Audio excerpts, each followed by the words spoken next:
আসিফ মাহমুদ সজীব ভুঁইয়ার বাবার conflict of interest নিয়ে।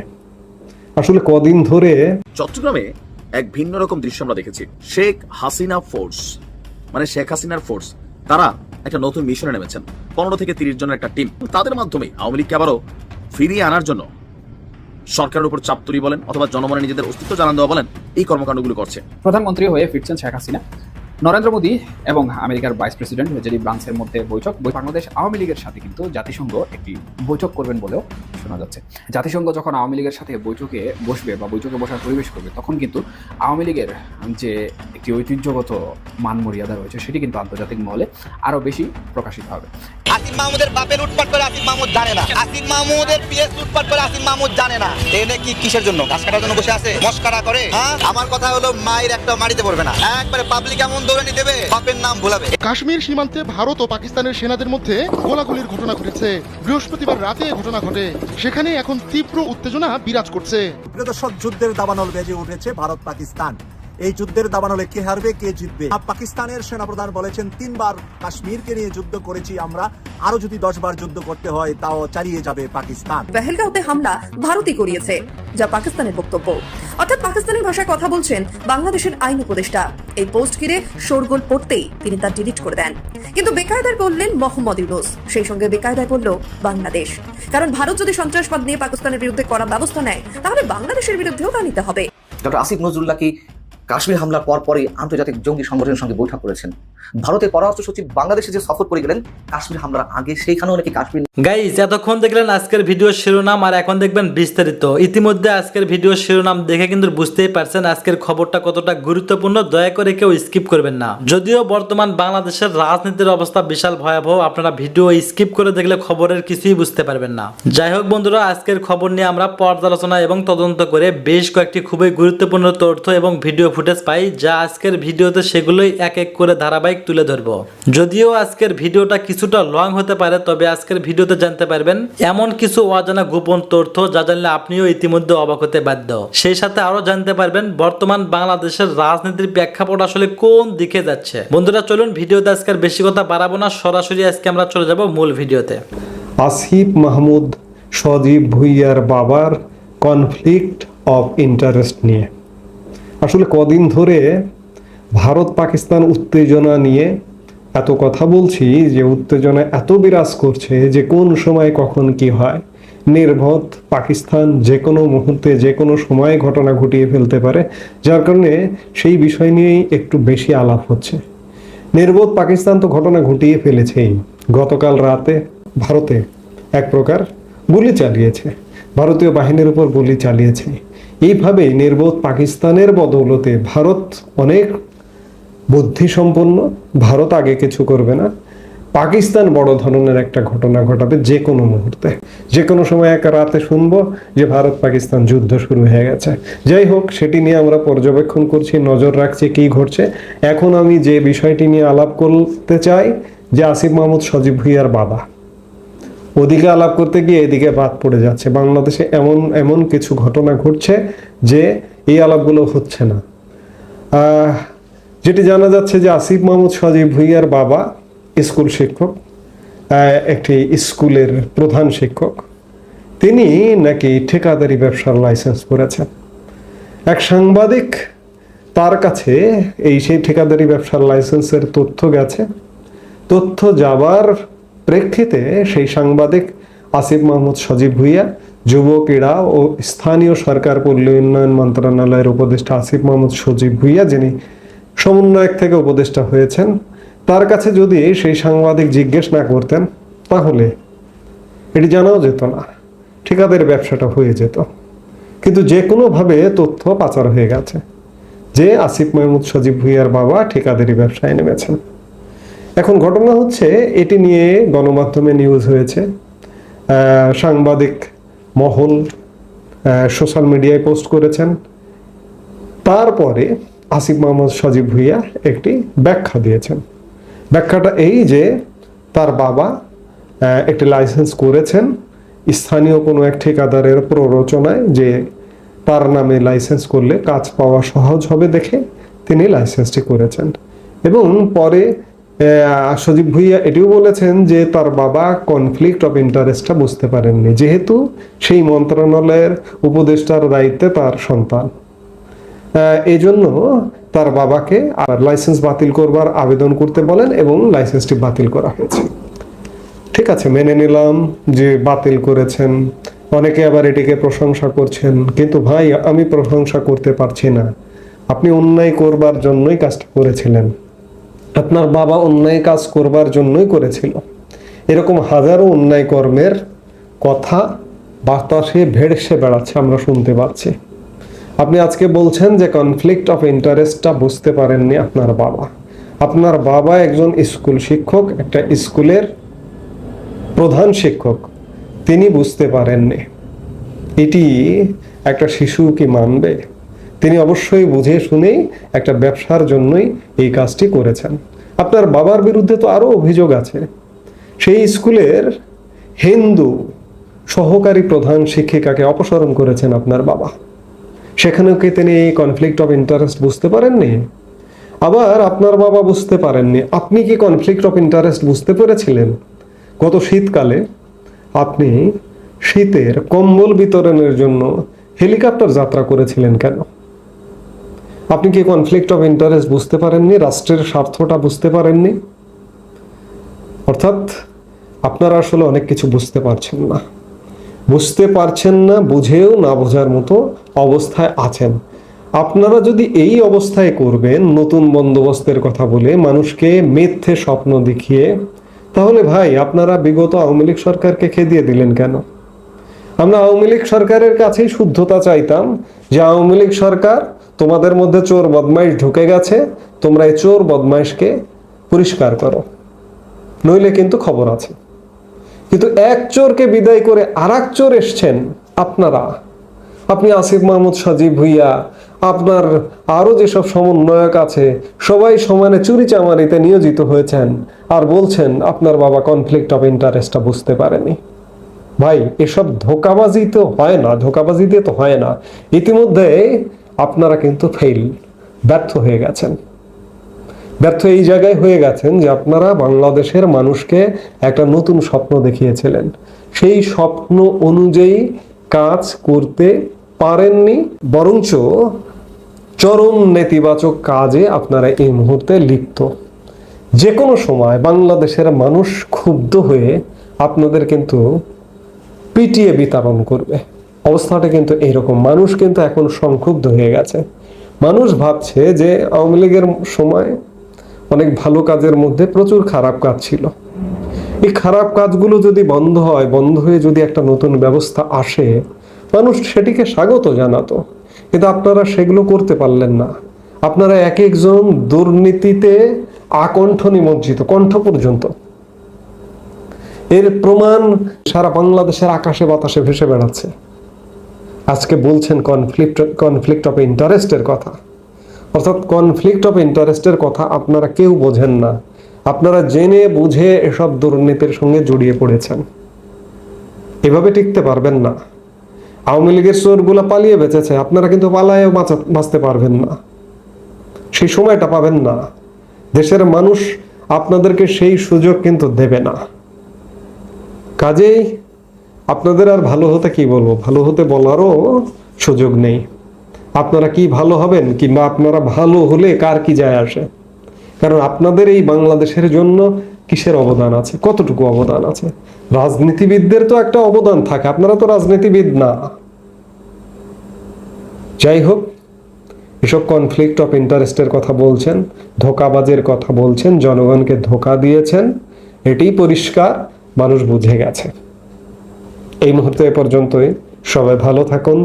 বাংলাদেশ জামাত ইসলামীর কেন্দ্রীয় নায়েবে আমির, কেন্দ্রীয় নির্বাহী পরিষদ সদস্য, সাবেক এমপি, বাংলাদেশ ইসলামী ছাত্র শিবিরের সাবেক কেন্দ্রীয় সভাপতি জনাব ডাক্তার সৈয়দ আবদুল্লাহ মোহাম্মদ তাহেরের বিরুদ্ধে পিনাকি ভট্টাচার্য গুরুতর ও স্পর্শকাতর অভিযোগ উত্থাপন করেছেন। এই অভিযোগ আমলে নিয়ে আসলে পিনাকি ভট্টাচার্য যেটা দিয়েছেন ওটা অভিযোগ বললে ভুল হবে, ওটা প্রমাণ। তিনি যা দিয়েছেন ওটা প্রমাণ।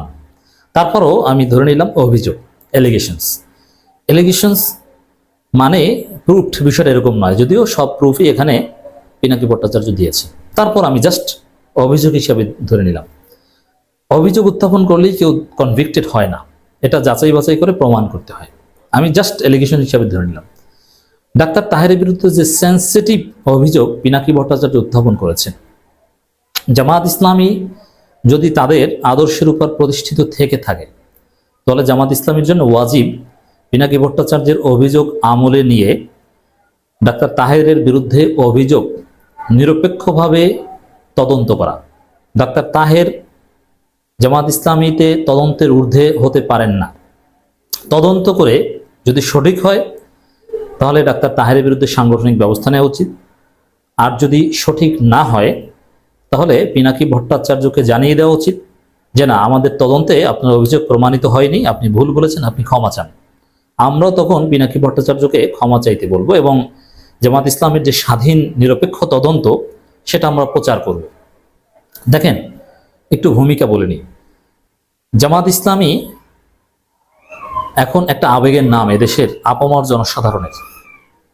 মানুষ আওয়ামী লীগ বিএনপিকে দেখেছে,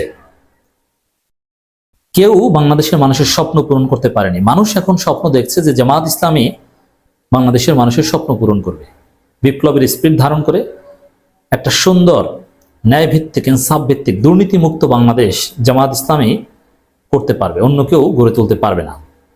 অন্য যে কারো চাইতে জামাত ইসলামী ভালো। জামাত ইসলামীর মধ্যে ত্রুটি বিচ্যুতি থাকলেও বা ডাক্তার তাহেরের মতো 2-4 জন থাকলেও অন্য যে কোনো দলের চাইতে ভালো, এ বিষয়ে কনসেনসাস, ইত্তেফাক, এ বিষয়ে কোনো ইখতিলাফ নেই। অতএব আমরা এই জামাত ইসলামীকে ক্ষমতায় নিতে চাই, এই জামাত ইসলামীর নেতৃত্বেই একটা সুন্দর বাংলাদেশ গড়তে চাই, স্বপ্নের বাংলাদেশ গড়তে চাই।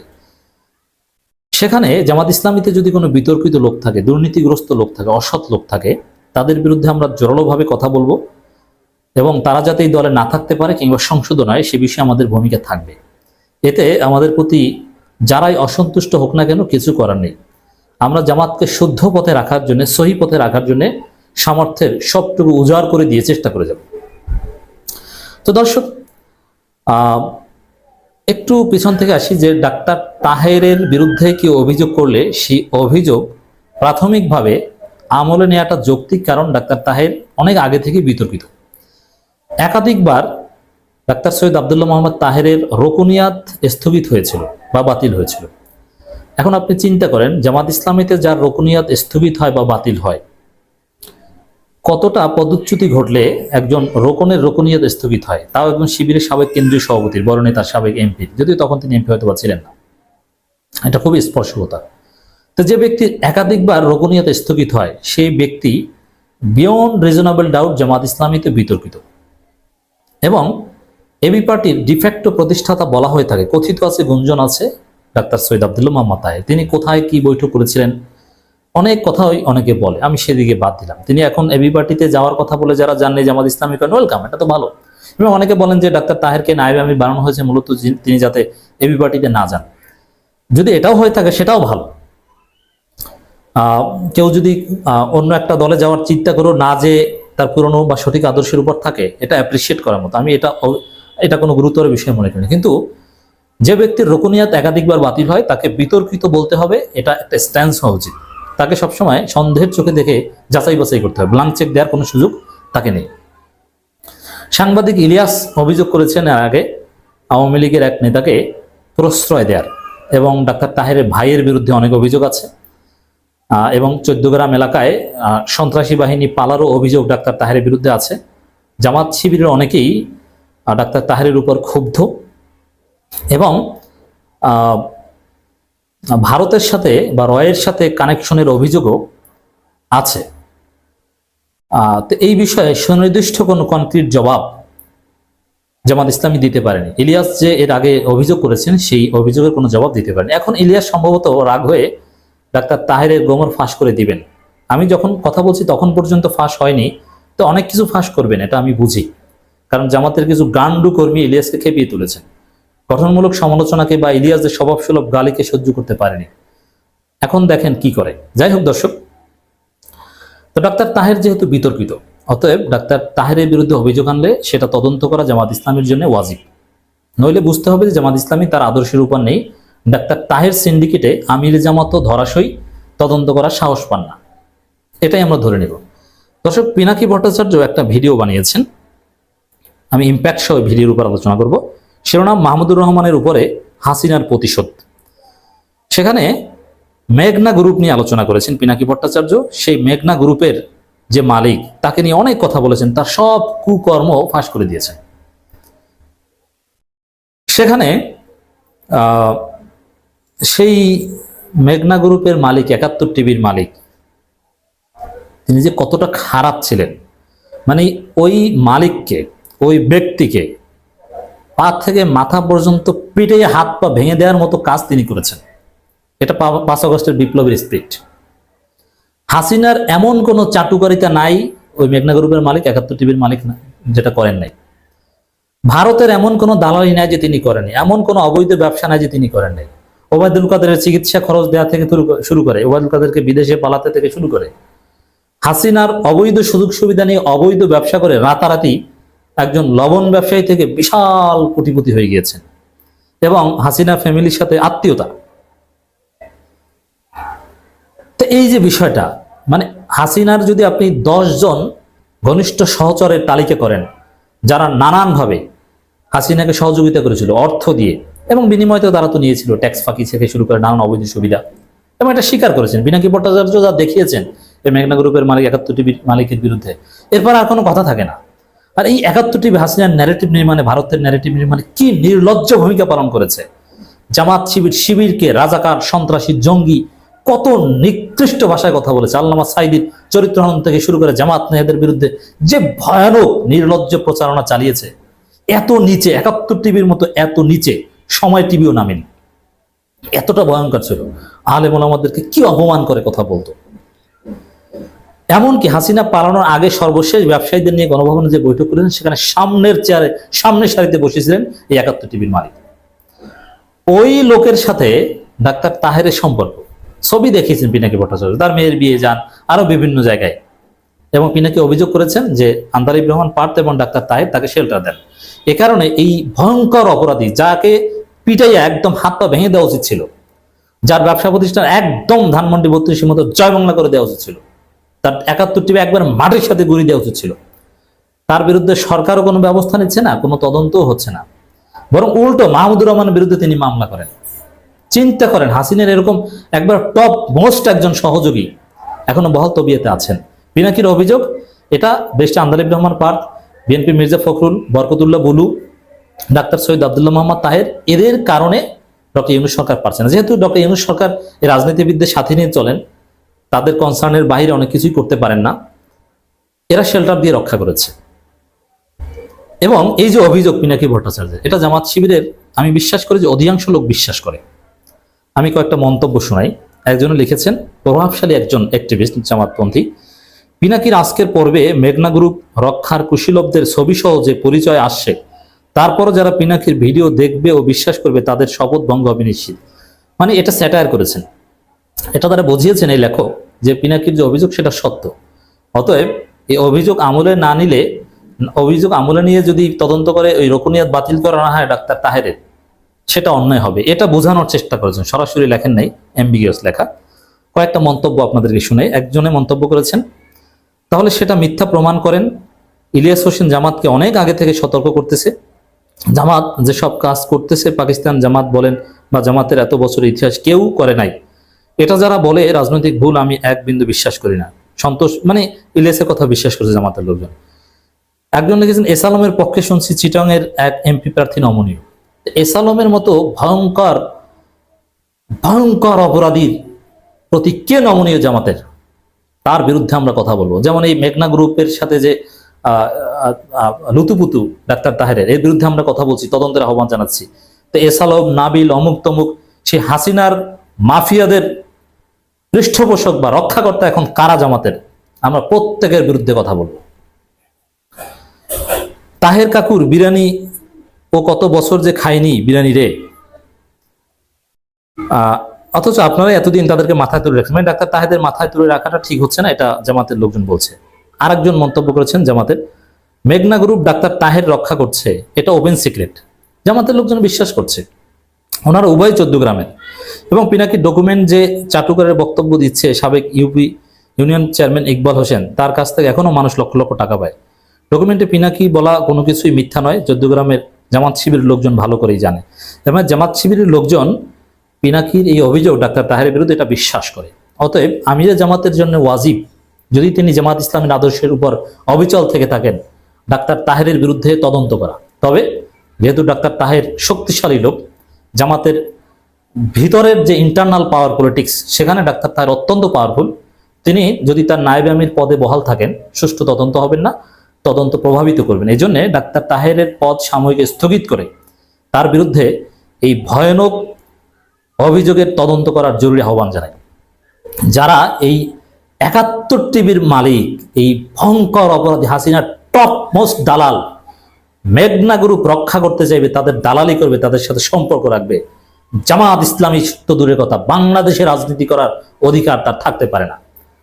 ডাক্তার তাহেরের বিরুদ্ধে আমাদের সমালোচনা অলওয়েজ ছিল। 2022 সালের অগাস্টে যখন দেখেছি যে আমিরে জামাতের অবস্থানের বিরুদ্ধে তিনি অবস্থান নিয়েছেন, বিএনপির পক্ষে কথা বলছেন নানান বিষয়ে, তিনি সবসময়, এটা ভিন্ন জিনিস, এটা সমালোচনা থাকবে, কিন্তু তাতে তার পথ যায় না। কারণ জামাতের কোনো নেতা মনে করতেই পারেন জামাতের স্বার্থে বা দেশের স্বার্থে যে না, বিএনপির সাথে থাকাটাই জামাতের জন্য ভালো, এটা আমি অন্যায় মনে করি না। কিন্তু এই ভারতের সাথে কানেকশনের অভিযোগ, আওয়ামী লীগের লোকজনকে প্রশ্রয় দেওয়ার অভিযোগ, সন্ত্রাসী বা গুন্ডা পালার অভিযোগ, মানে এই জিনিসগুলো জামাতের মৌলিকত্বের সাথে সাংঘর্ষিক। এই জন্যে তদন্তের স্বার্থে আগে তার পদ স্থগিত করতে হবে, তারপরে তদন্ত করতে হবে, সেই তদন্ত রিপোর্ট জাতিকে জানাতে হবে, নইলে জামাত ভয়ঙ্করভাবে বিপদে পড়বে। আর ডাক্তার তাহেরদের যে পাওয়ার, এর কাছে আমিরে জামাত অনেকটা ধরাশায়ী আমরা জানি, কিন্তু না, জামাত ইসলামের স্বার্থে, জামাতকে ক্ষমতায় নেওয়ার স্বার্থে, জামাত ইসলামের মৌলিকত্ব ধরে রাখার স্বার্থে সুষ্ঠু তদন্ত করতে হবে। আমি কিন্তু একবারও বলিনি যে ডাক্তার তাহের এই অপরাধ করেছেন তাকে বাদ দেন, আমি বলছি সুষ্ঠু তদন্ত করতে হবে, তদন্তের স্বার্থে পদ স্থগিত রাখা, এটা একটা মৌলিক নিয়ম, যে সুষ্ঠু তদন্ত করার নিয়ম, আমরা এই আহ্বান জানাই। স্থানীয় সরকার উপদেষ্টা জনাব আসিফ মাহমুদ সজীব ভুঁইয়া বেশ আলোচনায় আছেন। 2-3 দিন হলো তার এপিএসকে সরানো হয়েছে। মানে এই সরানোকে অবশ্য এপিএস জানাচ্ছেন যে তিনি পদত্যাগ করেছেন। আমরা জানি এ ধরনের সরানোর ক্ষেত্রে পদত্যাগ করতেই বলা হয়, পদত্যাগ না করলে পরে বরখাস্ত করা হয়, এসব আমরা বুঝি। যাই হোক, সরানো হয়েছে এবং কেন সরানো হয়েছে সেটা নিয়ে আলোচনার রেশ মিলতে না মিলতেই জনাব আসিফ মাহমুদের বাবাকে নিয়ে একটা খবর, যেটা অনুসন্ধানী সাংবাদিক জুলকারনাইন সায়ের তার বাবার নামে কন্ট্রাক্টরের লাইসেন্স নিয়ে স্ট্যাটাস দিয়েছিলেন। এরপর জনাব আসিফ মাহমুদ সেটার ব্যাখ্যা দিয়েছেন। আমি একটু পড়ি, আমি এই ব্যাখ্যাটার মধ্যেও প্রবলেম দেখছি। প্রথমেই আমার বাবার ভুলের জন্য ক্ষমা প্রার্থনা করছি। গতকাল রাত 9টার দিকে একজন সাংবাদিক কল দিয়ে আমার বাবার নামে ইস্যুকৃত ঠিকাদারি লাইসেন্সের বিষয়ে জানতে চাইলেন। বাবার সাথে কথা বলে নিশ্চিত হলাম তিনি জেলা পর্যায়ের একটি লাইসেন্স নিয়েছেন। বিষয়টি উক্ত সাংবাদিককে নিশ্চিত করলাম, তিনি পোস্ট করলেন, নিউজও হলো, নানান আলোচনা সমালোচনা হচ্ছে, তাই উনি ব্যাখ্যা দিচ্ছেন। তিনি বলছেন আমার বাবা একজন স্কুল শিক্ষক, আকবপুর ইয়াকুব আলী ভূঁইয়া পাবলিক উচ্চ বিদ্যালয়ের প্রধান শিক্ষক, স্থানীয় একজন ঠিকাদার কাজ পাওয়ার সুবিধার্থে বাবার পরিচয় ব্যবহার করার জন্য বাবাকে লাইসেন্স করার পরামর্শ দেন। বাবাও তার কথায় জেলা নির্বাহী ইঞ্জিনিয়ার থেকে একটি ঠিকাদারি লাইসেন্স করেন। রাষ্ট্রের যে কোনো ব্যক্তি ব্যবসা করার উদ্দেশ্যে যে কোনো লাইসেন্স করতেই পারেন, তবে আমি সংশ্লিষ্ট মন্ত্রণালয়ের দায়িত্বরত থাকা অবস্থায় বাবার ঠিকাদারি ব্যবসায় জড়ানো স্পষ্টভাবেই কনফ্লিক্ট অফ ইন্টারেস্ট। এটা চমৎকার বলেছেন, এটা সত্যিই তাই।